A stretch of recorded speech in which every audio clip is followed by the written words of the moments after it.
The wine glass was still spinning when I stood up. Not from my hand. No, I hadn't touched it.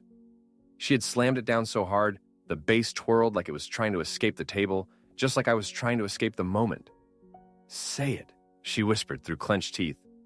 Cheeks flushed in a way that had nothing to do with alcohol. The restaurant was too quiet now. We were still seated technically, but we weren't really there.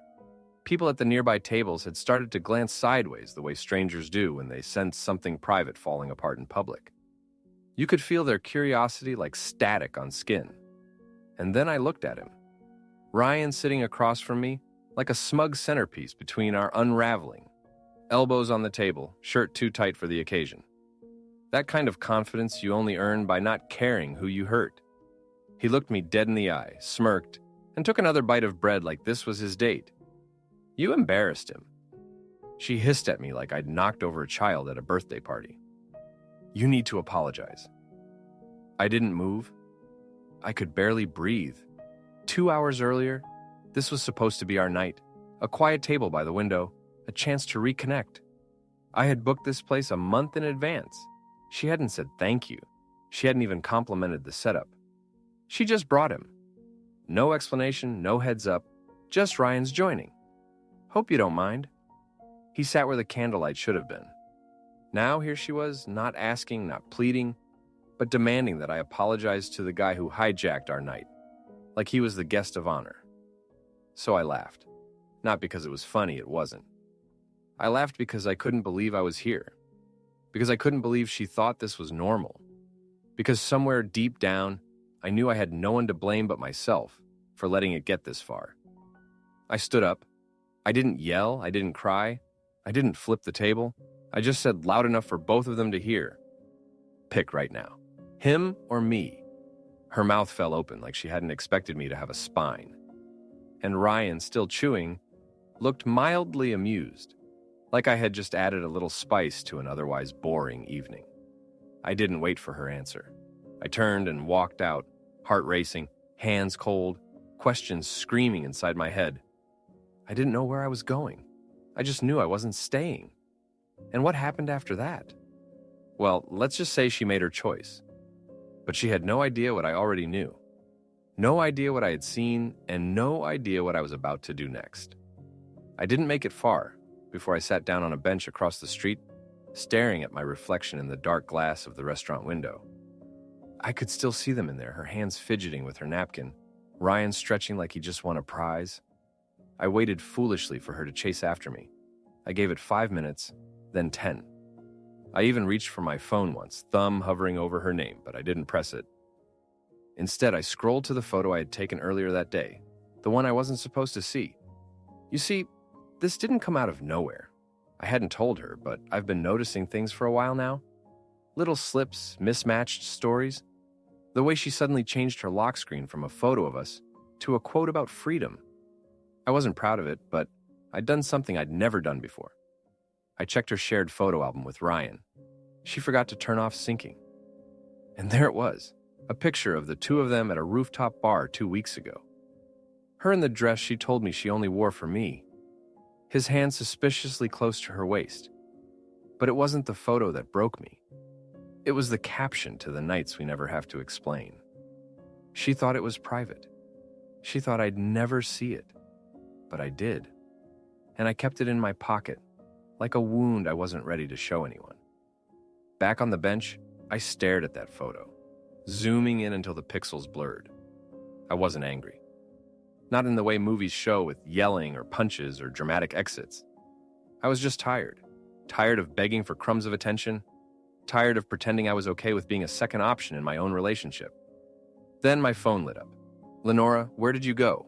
I didn't respond. "Lenora, you embarrassed me." I blinked at the screen. "Lenora," Ryan said, "you're being immature. We were trying to include you. Include me in my own date night." That was the moment I realized this wasn't about Ryan. Not really. This was about her seeing me as someone who would never leave. No matter how many lines she blurred, she thought I was too soft, too patient, too quiet. And maybe she was right until now. So, I texted her back. Me. "You made your choice. I'll come get my things tomorrow. No question mark, no begging. No more trying to fix something built on quicksand." Then, I turned off my phone. That night, I didn't sleep. I lay awake on my friend's couch, staring at the ceiling fan, spinning shadows on the wall, replaying every moment where I had let things slide. Every time I told myself I was being dramatic. Every time I believed her when she said, "You're just imagining it." But I wasn't imagining it, not anymore. And in the morning when I showed up to her apartment, something happened I never saw coming. Her door was already open and Ryan was standing inside smiling. I froze in the hallway. The door to Lenora's apartment was cracked just enough to see inside, but it was wide enough to reveal that Ryan was there. Alone. At least I thought he was. He was leaning against her kitchen counter. One ankle casually crossed over the other, sipping from a mug that definitely didn't belong to him. It had a cartoon octopus on it, Lenora's favorite. Something she picked up on a trip we took together in Materi. The same trip where she told me she wanted to build a future. He looked up and saw me standing there. And he grinned, not surprised, not startled, like he'd been waiting. "Oh, hey," he said, tilting the muck. "Didn't think you'd show up this early." I stepped inside slowly, scanning the room. Lenora wasn't visible, but her purse was on the couch. Her shoes, the one she always kicked off the moment she got home, were in their usual place near the door. That meant she was here somewhere, probably in the shower or worse, in the bedroom with him. I tried to keep my voice steady. "Where is she?" Ryan shrugged. Said she needed a minute. "She's been crying all morning. You really did a number on her last night." I wanted to laugh. I did a number on her. I stared at this guy, this uninvited parasite who'd been circling our relationship like a vulture for years, and wondered how I had ever let this go on for so long. "I came to get my stuff," I said flatly. He didn't move, just sipped. "You sure that's what you want?" That was the moment I realized something chilling. He wasn't just here for emotional support. He wasn't crashing on her couch after a breakup. He was comfortable standing there, like he lived there, like I was the one trespassing. I noticed his overnight bag slouched by the hallway closet, a phone charger plugged into the wall, a hoodie on the armrest that definitely wasn't mine. How long had he been here? Before I could speak again, Lenora appeared in the hallway behind him. She was wearing one of his shirts, not mine, and she flinched when she saw me. Her eyes were red, lips chapped, like she'd been crying but hadn't finished. "Daryl," she started, stepping toward me. I raised a hand. "Don't." Her mouth opened, but nothing came out. She looked like she was searching for the right words, the right angle to spin it from. But whatever script she'd rehearsed in her head, it collapsed the moment our eyes met. I came to get my things. I repeated this time louder, more certain. Ryan looked at her, then at me. "You don't have to be dramatic about it. We can all talk like adults." That was it. That was the moment everything inside me flipped because I realized this wasn't just betrayal. It was arrogance.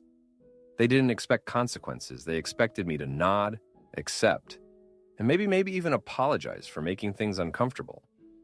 I stepped forward slowly, deliberately, and reached into my coat pocket. Both of them watched me like I was about to pull out a weapon.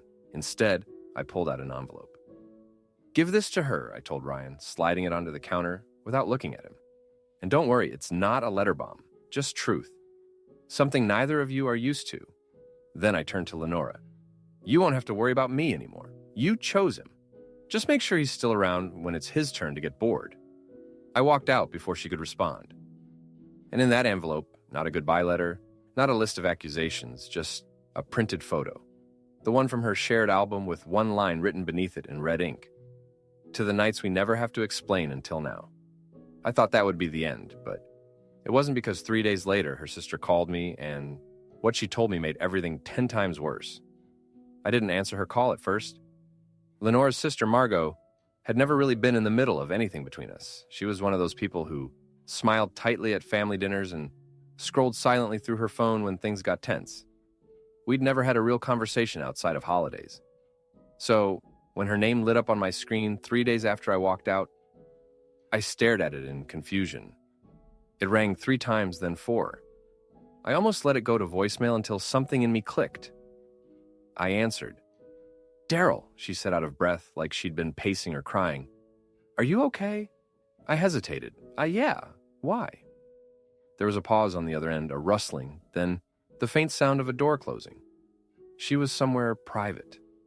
I wasn't going to get involved, she said quickly. But I saw what Lenora posted this morning, and I had to call. I sat up straighter. What did she post? She took a picture down an hour later, but I saw it before it disappeared. It was a photo of her and Ryan in bed, not doing anything, but clearly naked under the covers. She captioned it, "No more secrets, just us." My stomach twisted. Margot kept talking. She said she was finally living her truth. But Daryl, that's not what I'm calling about. It's something else. I held my breath. She's been rewriting the whole story, telling people you were emotionally unstable, that you were controlling, that you were the reason she and Ryan got close. Of course, she was. She wasn't just moving on. She was erasing me and repainting the wreckage like I was the one who lit the match. I felt my face go hot. It wasn't enough to leave me. She needed to make sure I looked small in the stories she'd tell everyone else. But Margot wasn't done. She said something else, something weird. Last night she got drunk and told me that Ryan had been sleeping over for months. She said you already knew and were pretending not to, that it made things easier. I stood up, heart pounding. What? She thinks you always knew, that you just didn't care enough to confront her, that you were too spineless to stop her. I didn't even realize I was shaking until I spilled water from the glass in my hand. Spineless. That's what she thought of me. That's what she always thought.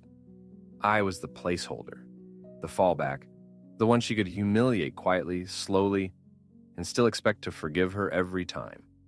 But the most haunting part, she wasn't entirely wrong. I had known deep down for weeks, months maybe, and I did pretend because I thought if I loved her enough, she'd stop hurting me. That night, I sat in my apartment with my laptop open, staring at her social media. She had deleted the photo just like Margot said, but the damage had already been done. Friends were commenting with vague congratulations. Some were tagging Ryan in jokes that made my stomach churn. There was no shame, no guilt, just celebration, like I had never existed. But it wasn't over. Not for me, because buried in the mess of comments was when I recognized instantly from Ryan's ex-girlfriend.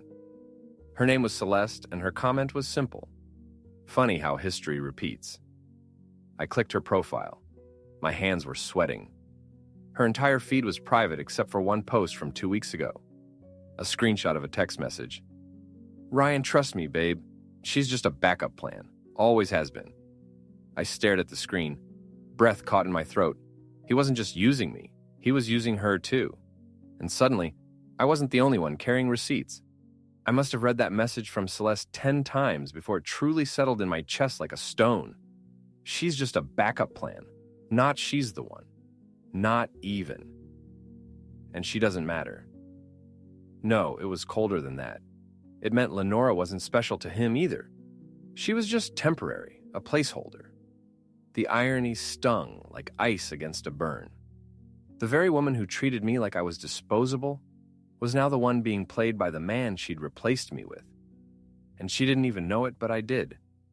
And now I had a choice. Walk away. Let her live in the illusion or do something about it. I didn't sleep that night. Instead, I messaged Celeste. I didn't expect a reply. I just introduced myself and said, "I think we both got used." That's it. No accusations, no plan, just honesty. She responded within 5 minutes. Her first message, "You have no idea." Within the hour, we were on a video call. Two complete strangers, linked only by the same mistake. She looked tired. Not in the physical sense, but in the way someone looks after being lied to so many times that they stop believing anything at all. She told me that Ryan had a pattern, a long one, that Lenora was the third woman he had rescued from a failing relationship, only to slowly isolate and manipulate. He has this way of making you feel like your current partner is the problem. She said, then he swoops in, says all the right things, builds this emotional affair until you slip. And by the time you realize what he is, you've already pushed everyone else away. I sat back, stunned. She wasn't bitter. She was precise, like someone who had rehearsed the words too many times in her head. But the worst part, she said, leaning forward, he never stays. Once the relationship becomes his, he gets bored. He needs the chase, not the person. I couldn't speak. Every piece of the puzzle was clicking into place. Lenora hadn't just chosen someone else. She'd walked straight into a pattern, thinking she was writing a love story, not realizing she was chapter 3 in a much darker book. Celeste had screenshots, texts, voice notes, even a screen recording of him FaceTiming her while still dating Lenora, saying, "I'm just being patient. She's not ready to leave him yet." The date on that video, 2 weeks before Lenora gave me that, "You need to apologize" ultimatum. I didn't know what to feel anymore. Rage, vindication, maybe just exhaustion. But I knew one thing for certain. I wasn't going to keep quiet. I thanked Celeste. I didn't ask her to get involved. I didn't need her to. She'd been burned enough already. But what she did next, I'll never forget. She posted the video publicly and tagged both Ryan and Lenora. It didn't even take an hour before I started getting texts. First from an unknown number. "You better take that down. This is defamation." Then from Lenora. "I need to talk. Please. It's not what it looks like." That one nearly made me laugh out loud. I ignored them both. But 2 days later, Lenora showed up at my apartment, soaked in rain, makeup streaked, hair tangled like she'd run through a storm. And her first words, not, "I'm sorry," not, "You were right." She looked at me and whispered, "Why didn't you protect me from him?" And I realized with a crushing weight, she still didn't get it. I stood in the doorway staring at her, drenched, shaking mascara, bleeding like ink over pages of a story she no longer controlled. I didn't move. She wasn't supposed to be here. She wasn't supposed to come back, and definitely not with that question. Why didn't you protect me from him? It knocked the wind out of me. Not because I didn't expect some kind of excuse or spin, but because even now, even after all the lies and deception, she was trying to shift the blame. I was the one she had abandoned. I was the one she had replaced. I was the one sitting alone in our apartment eating leftovers she used to complain about while she posted photos of fresh starts. And now I was supposed to be your shield. I stepped aside without a word, mostly because the storm behind her was pouring buckets, and I didn't want the hallway neighbors watching. She stepped inside hesitantly, water dripping from her sleeves onto the hardwood, like guilt she couldn't mop up. She looked around like everything was unfamiliar, like the place had shifted since she left. I guess it had the framed photo of us from last fall gone. The blanket she used to curl up in, folded and packed in a box. Even the tiny clay mug she made at that stupid pottery date, shattered days ago in a moment of weakness. I now regret it. "Daryl," she said finally, her voice cracking. I didn't know. I swear to God, I didn't know he was ill. "A liar," I interrupted. "A manipulator. A walking cliche wrapped in charm and overpriced cologne." She flinched. "I didn't know he was doing that to other women," she added softly. "I thought what we had was real." I almost pitted her. Almost. "I begged you," I said, my voice rising for the first time in months. "I begged you to see what he was. I tried to talk to you about boundaries. You called me controlling. I tried to explain how it felt to be constantly sidelined. You said I was insecure. I stood there while you dismantled everything we had and handed it to him gift-wrapped. And now you want sympathy." She blinked hard, her lower lip trembling. "I made a mistake." "No, Lenora," I snapped, stepping closer. "You made a choice repeatedly. You let him crawl between us and watched him tear me down with a smile. You didn't just fall into this. You chose him. You defended him. You told me to apologize to him. Do you remember that?" She didn't answer. She didn't have to. "I saw the video." I said softer now. "The one Celeste posted. The one where he called you a backup plan." Her shoulders sagged. "I didn't know," she repeated, voice barely audible. "He said things made me feel seen. I thought you didn't want me anymore. You stopped holding me. You stopped fighting." "I stopped," I said slowly, because I could tell I'd already lost. We stood there in silence, her in the ruins of what she thought was a triumph, me and the ruins of what I thought was love. "Why are you here, Lenora?" I finally asked. She looked up, her eyes brimming. "Because I don't know who I am without you." That broke something in me I didn't even know was still intact. She hadn't come back for me. She had come back because she didn't want to be alone. Because Ryan had moved on. Because the applause died down. Because shame had finally found its way in. "I'm not your cure," I said quietly. "You threw that away the night you let him sit across from me and call it inclusion." I walked to the door and held it open. "You deserve better," she said, voice trembling again. "I just didn't see it until it was too late," I finished. She stepped out slowly, and for the first time, she didn't argue. She didn't plead. She just walked. And I thought that was the last chapter.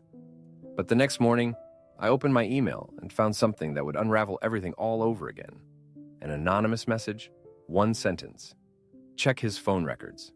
You'll want to see who he was really calling while she was with you." I stared at the email for a long time. The message had no subject line, no name, no clue as to who sent it. Just one chilling sentence. "Check his phone records. You'll want to see who he was really calling while she was with you." It sounded like bait, like the kind of thing you delete and forget because diving in means inviting pain. But curiosity mixed with paranoia is a toxic thing, and my brain had already started unraveling possibilities before I could stop it. The thing was, I couldn't access Ryan's phone records. He wasn't someone I had any real connection to, but I remembered something.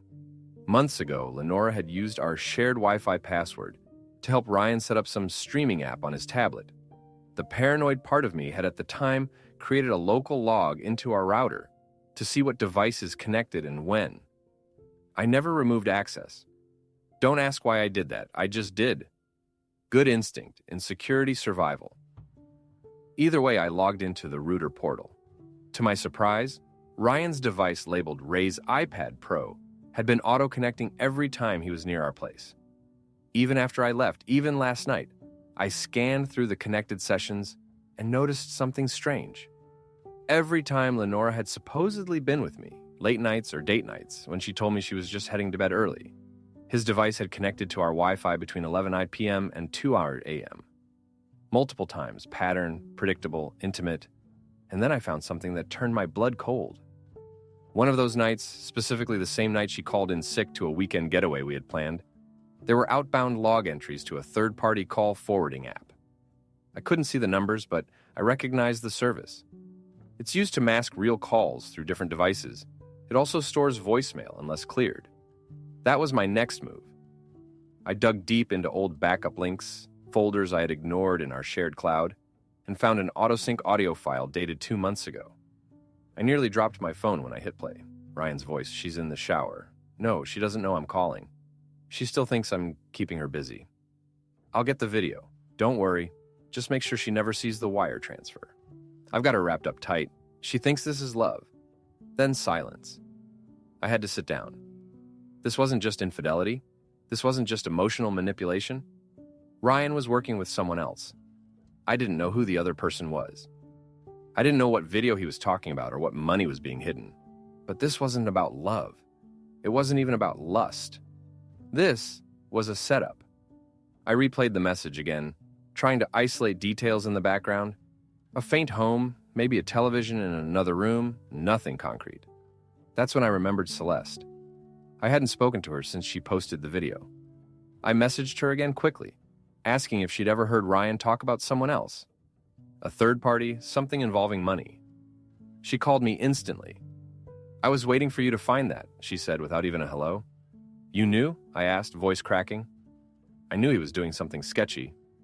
I didn't know how deep it went, she said. But the day I left him, he was on the phone with someone named Carson. I don't know who that is, but he sounded scared, like he owed him something. My mind reeled. Carson, that name, it paints something. And then I remembered Lenora's old coworker, a guy from her previous office who was quietly fired.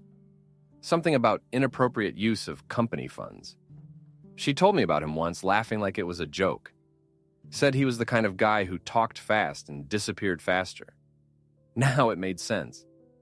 Ryan was helping Carson run something shady, and Lenora somehow had become a pawn or worse, an accomplice who didn't realize she was in over her head. I didn't want to save her, not anymore, but I also couldn't look away.